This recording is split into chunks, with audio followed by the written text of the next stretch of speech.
শুনো ব্রহ্মার তনয় এ ব্রত শ্রীমতী রাধার জন্মদিন ব্রত কথা।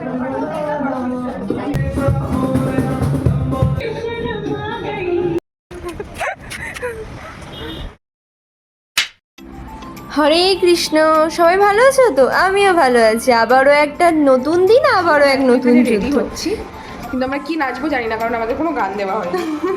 আমরা কিছু না নাচতে পারলেও ছামাক ছাড়ানো নেচে দেবো। অ্যাকচুয়ালি বাসে অনেকক্ষণ জার্নি করে এসেছি, দ্যাটস ওয়াই এখানে একটু রেডি হয়ে নিচ্ছিলাম। তো তোমাদের পুরোটা আমরা দেখাবো। আর আজকে আবার সোনালির বাড়ি যাওয়াও রয়েছে, তাই না? সো এরপর আমরা এখান থেকে সোনালির বাড়িও যাবো। So stay with us. Radha অষ্টমীর দিন সকাল সকাল ডালিয়া খেয়ে কলেজে এসেছিলাম, কারণ অডিশন ছিল। আর আমাদের কলেজে অনেক স্টুডেন্ট, দ্যাটস ওয়াই আমাদের কিছু জনকে পারফর্ম করতে হয়েছিল যে আমরা কতটা এলিজেবল ডান্সের জন্য, সেখান থেকে সিলেক্ট করা হতো। আর আমি তো অবশ্য সিলেক্ট হবই, তোমরা জানো। কম বেশি করে আমি খারাপ নাচিলাম। আমরা প্ল্যান করছি, আমরা সোনালির বাড়ি যাব। এখান থেকে সোজা আমরা সোনালির বাড়ি যাব, আর ওখানে গিয়ে খুব মজ করবো। আর আমাদের ডান্স শেষ হতে আমরা বেরিয়ে পড়েছিলাম পাঁচজনে একসাথে। আমরা কোথায় যাচ্ছি? আমরা যাচ্ছি সোনালীর বাড়ি। আজকে সোনালীর বাড়িতে রাধাষ্টমীর পুজো আছে। জন্মাষ্টমীটা মিস করে গেছিলাম, রাধাষ্টমীতে তাই বৃষ্টি পড়ছে, বৃষ্টির মধ্যে আরে একটুখানি ভিজলে কি মরে যাবি? মরবো না। যাই হোক, বৃষ্টির মধ্যে আমরা যাচ্ছি। আজকে সবাই এথনিক পড়েছি, এথনিক। আমরা সুন্দরী। এই ও এথনিক নয়, মনা সারা জীবনের মনা। মনা আমাদের সবসময় ওয়েস্টিজে থাকে, আমরা সবসময় ইন্ডিজ। আজকাল মনার অনেক ব্যাপার, মনার অনেক ডিমান্ড। আমাদের সবার মধ্যে থেকে মনার হাত মিলানোর জন্য ছেলেরা সিঁড়িতে লাইন ধরে দেয়। আমারটা প্লিজ, আমার তো স্যার স্যার স্যার।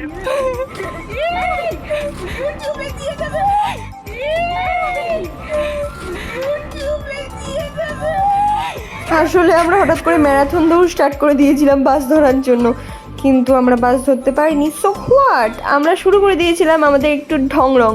তো যেহেতু যাবো পাঁচজনে ফার্স্ট টাইম, তো বাসটাকে ভেবে নিলাম নিজেদের প্রপার্টি। শেষের দিকে বসেছিলাম আর প্রচুর প্রচুর হট্টগোল করছিলাম। আর বাসটার মধ্যে যেতে যেতে কখন যে 2.5 ঘন্টা কেটে গেল বুঝতে পারলাম না। কত সুন্দর লাগছে দেখো বাইরের সিনটা। অ্যাকচুয়ালি বৃষ্টি হয়েছে আর সেকেন্ড হাওড়া ব্রিজের ওপর দিয়ে যাচ্ছিলাম। খুব খুব ভিউটা সুন্দর লেগেছে, তাই তোমার সাথে শেয়ার করলাম। ওর বাড়ির কাছাকাছি আসতে কিছু কেনাকাটা করে নিলাম ওর বাড়ির জন্য। তারপর আমরা হাঁটতে থাকলাম ওর বাড়ির দিকে। আর গিয়ে দেখি কাকিমা, তারপর বৌদি সবাই মিলে অনেক অনেক জোগাড় করেছে। গোপু সোনার জন্য এত খাবার করে রেখেছে। সত্যি দেখে মনটা খুব ভালো লাগছিল, কারণ অনেক দিন পর বাড়ির লোকের মতো কাউকে কাছে পেলাম।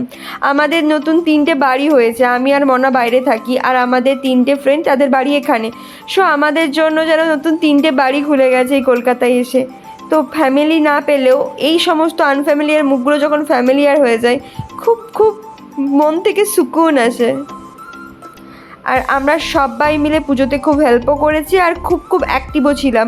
আর আমাদের গিন্নিকে দেখো, সব সময় তো কাজের মধ্যে ব্যস্ত, কারণ ওর গোপু সোনার জন্মদিন। হ্যাঁ, গোপু সোনা আমাদের সবার, কিন্তু ও ছিল এটা ভাই। আর ভাইয়ের জন্য এই এত খাবারের আয়োজন করেছে, নতুন জামা, নতুন গয়না, আর সাথে সাথে সমস্ত পুজোর কাজ ও নিজে হাতে সামলেছে। সিরিয়াসলি ভাই, তুই যে এত ঘরুনি, তোকে দেখলে বোঝাই যায় না।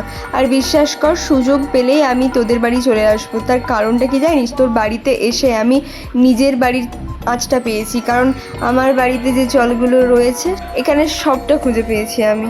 আর এদিকে দেখো, গল্প করতে করতে সময় হয়ে গেছে। পুজো অলরেডি শুরু হয়ে গেছে, বাউন ঠাকুর এসেও গেছে, আর প্রায় অনেকক্ষণ ধরে পুজো হলো।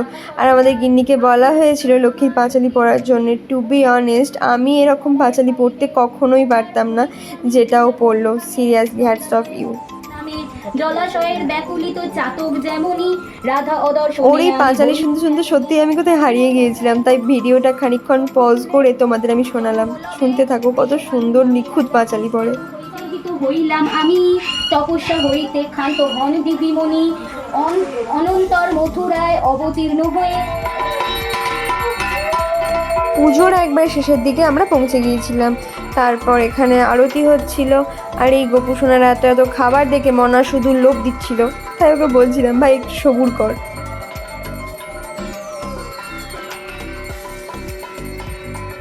পাগলিটা বোঝে না যে এগুলো তো আমরা খাবো, গোপু কি একা খেতে পারবে? সবার বার্থডেতে কেক কাটা হয়, আর গোপুর বার্থডেতে কেক কাটা হবে না, তাই সোনালি ভাইয়ের জন্য কেক এনেছিল। আর আমরা সেটা সবাই মিলে কাটলাম আর একটা গ্র্যান্ড সেলিব্রেশন করলাম। আর তারপর আমাদেরকে কাকিমা প্রসাদ খেতে দিল, বাস পেটু পূজাটা পটাপট সেরে নিলাম। নাটকগুলোকে এবার কম কর। দেখ গোপুর জন্মদিনে খাচ্ছিস, হ্যাঁ মনা, লজ্জা করে খাবি না। সোনালির বাড়ি থেকে স্নেহার বাড়ির দূরত্ব মাত্র 15 মিনিট ছিল। সোনালির বাড়ি থেকে বেরিয়ে চলে এসেছে, এরপর আমরা স্নেহার বাড়ি হামলা করব। এবার নতুন বাড়ি দেখবে তোমরা। হ্যাঁ হ্যাঁ, তাই জন্য আমরা আবার একটা নতুন বাড়িতে হামলা করতে লেগে গেলাম। এটাই ছিল আমার আর মনার কাজ, নতুন বাড়ি নতুন জায়গা। আমাদের কলকাতাতে দুজনে থাকি, একা একা 3টে বাড়ি হয়েছে আমাদের নতুন নতুন, এদিক ওদিক প্রচুর ঘুরেছি। আর স্নেহার বাড়িতে গিয়ে খুব খুব ভালো লেগেছে, কারণ কাকিমার কাকু, স্পেশালি কাকু খুব খুব ফ্রেন্ডলি। যে জার্নিটা চলছিল এতক্ষণে একটু রিল্যাক্স হলাম অ্যান্ড এখন একটু মজ করছি। আর আমরা আছি ডান্স হবে না, এটা হতে পারে? বিকজ এটার জন্য 3 ইডিয়টস হচ্ছে, টিভিতে 3 ইডিয়টস অ্যান্ড আজকে আমরা 3জনই আছি ভাই, বাট আমাদের বাকি দুজনকে আমরা খুব মিস করছি। টু মনাস, সোনালি অ্যান্ড শ্রীপর্ণা ভাই, তোদের আমরা মিস করছি অ্যান্ড করবো। আর 3জন আছি, বাট 3জনের মধ্যেই তোরা আছিস, তোরা দুজনের জন্য, তোমাদের জন্য নয়। আরে আরে না না, ভূত ধরেনি, আসলে ও অতিরিক্ত খেয়ে নিয়েছিল, মানে খাবার, সেই জন্য খেপে গিয়েছিল। আর রাত্রিতে স্নেহার বাড়িতে থেকে স্নেহার এই সুন্দর গান, আমাদের কিছু ছবি আর একসাথে কাটানো স্মৃতি খুব খুব মেমোরেবল হয়ে থাকলো দিনটা ভাই।